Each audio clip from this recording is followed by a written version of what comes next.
and gentlemen, I give you the Ford Focus ST, quite possibly the best front-wheel drive car I've ever tested. Check it out next on the Fast Lane Car.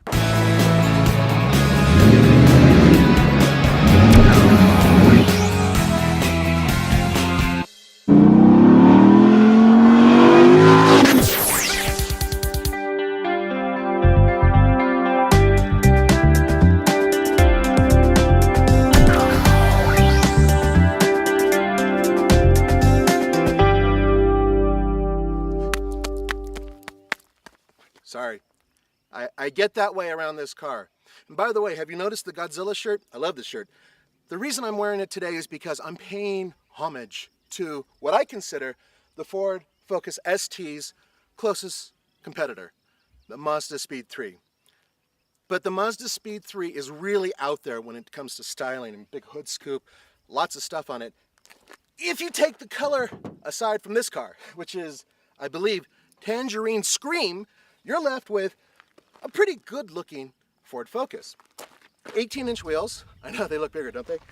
And a very nice, fairly tasteful side sill, helping with aerodynamics. And it ends with spoiler up there. Not bad.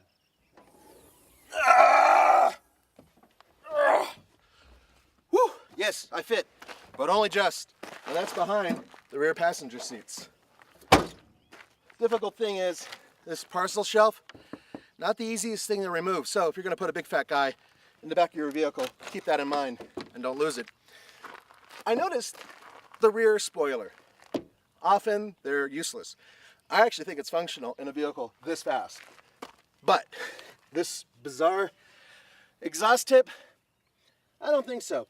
It's really cool. I mean, it looks like a laser cannon or something you'd find in a sci-fi or anime movie, but it's not. It just doesn't look real. That's what it is. Still, it's pretty cool.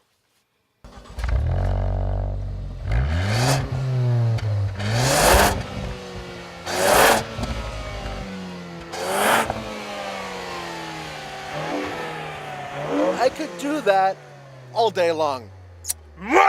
Love this car. This car does not do well without traction control. There is a lot of torque steer. I don't mind torque steer. I really don't.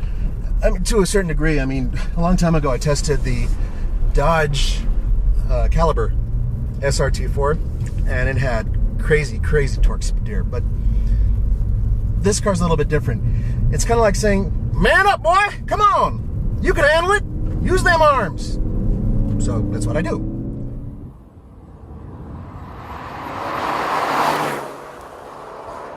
Yeah, I know, plastic cover.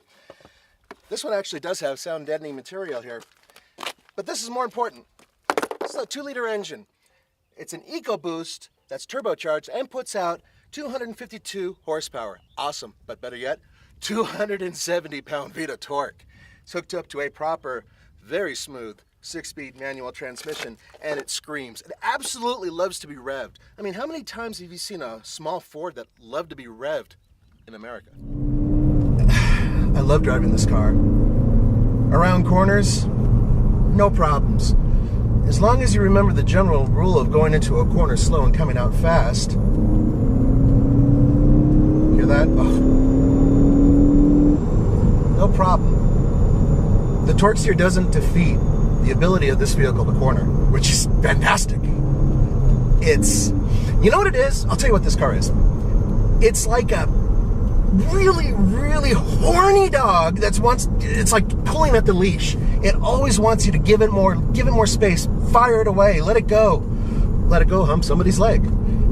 That's what it reminds me of. Well, maybe not so much the leg part, but the, tugging at the leash, wanting to get out there, which makes this car a little bit dangerous. And dangerous is a good thing when it comes to cars when you're talking about performance. All right. Kyle, the intern's outside. He doesn't know it yet, but I switched off the traction control.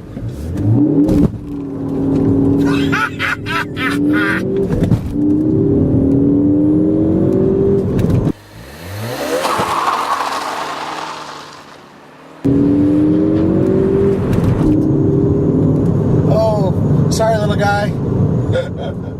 One of the only areas I can really gripe about the Ford Focus ST is in the interior, and it's not that there's anything wrong with it. It's the same thing as a regular Focus pretty much, but that in itself sort of takes away from the special feel.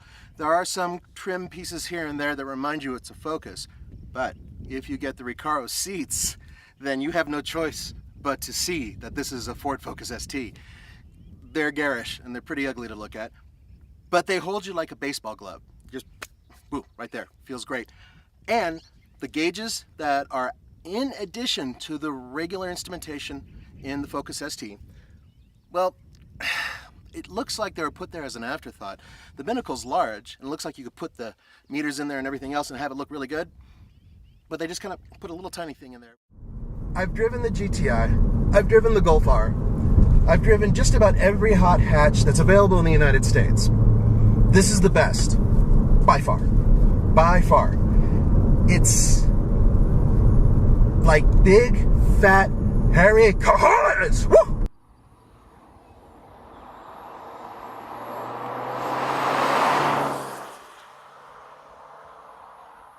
Just like the regular Focus, the Focus ST, I fit in the back, but just barely.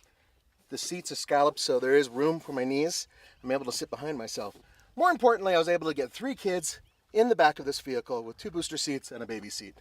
That's important because it's a hatchback, so it's basically a family car, right? Ford put in a box, basically, to resonate the engine sound into the interior. It's great. When you're below a certain RPM, the car's pretty quiet. It's basically just a regular Focus. It's fairly tight suspension, which is brilliant, by the way. But once you start going above, say, 4,000 RPM, then you start hearing it. And you want to hear more of it. You want that candy, that verbal voice-like sweetness to sing to your ears. It sings to my genitalia, too, frankly. And you can go over red line, too. Oh, my God. Oh, I should probably tone that down just a lot more. A lot. Whoa. Top speed in this car is 155 miles per hour. It's electronically limited. And there's Kyle again. Hi, Kyle. Poor guy. It's like 90 degrees outside.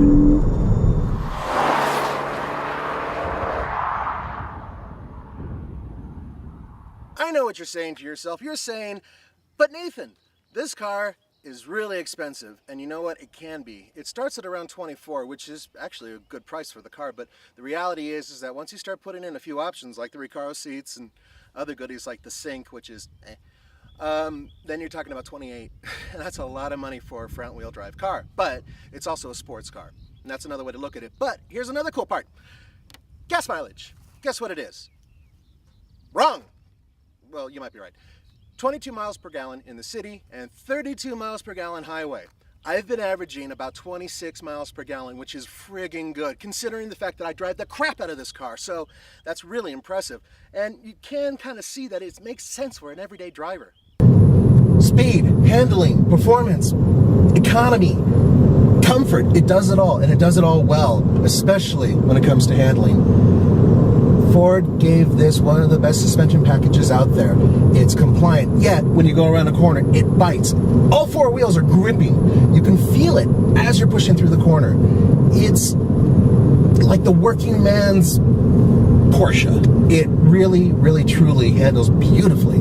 And if you're really good, you can actually make the torque steer work in your favor on certain corners.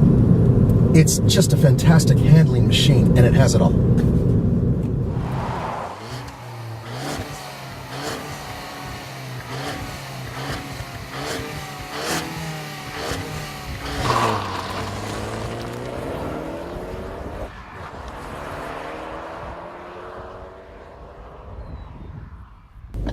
I hear it's pretty quick at sea level. So that would be, I think they said between 6 and 6.5 seconds at sea level. Well, air density is different up here, folks, so it's not going to be as fast. And quite frankly, at 250 pounds and a 90-degree day, I think I can get it under 7 seconds. I've left the traction control on. It's the only thing you can really do. I'm try to have the front end hook up. Here we go, guys. Come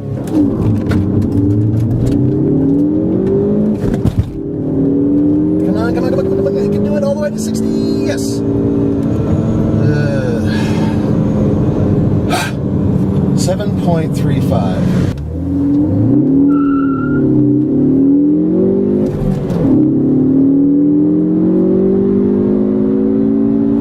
Okay, no air whatsoever. Give it a little bit of juice. About 4,000 RPM, you say? Let's try it. Actually, 4,500. Ready, guys? Come on, come on, come on, come on, come on. One past that red line to the rev limiter.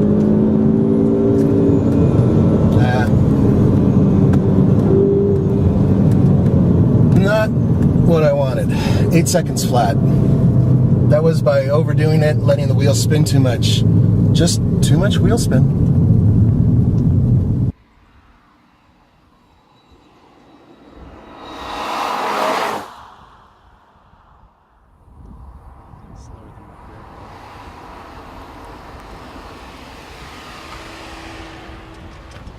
Kyle, my man, I'm gonna try one more time. I think I can get a little bit faster. One more. Go for it. All right. Here we go.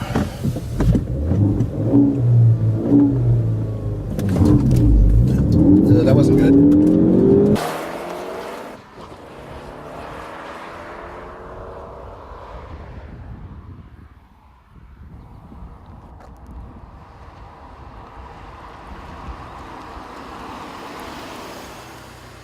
I was able to go faster, my man, but unfortunately it wasn't as fast as I wanted to go. It was 7.16. That was my fastest. Not bad at all. Here, because I can't really. You see that? I don't know if it. Yep. All right, fire up.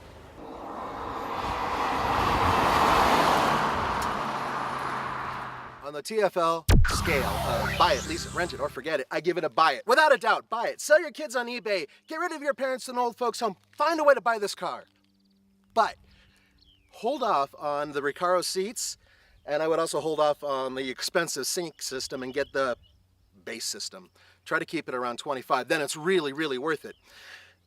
We're doing more with the Focus ST. We can't waste this car. So we're going to have what's called a super mashup between this vehicle, the Nismo Juke, and the Volkswagen Golf R. No kidding, folks, it's going to be a great mashup, and I predict this will kick ass. Check it out next on the Fastline Car.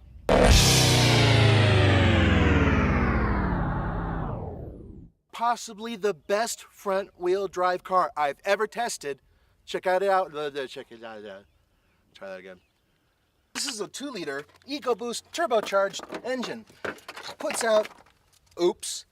I wore it in honor of what I think. Why is my tongue so thick today? Okay. So the first long rambling edit at a Kyle. Sorry.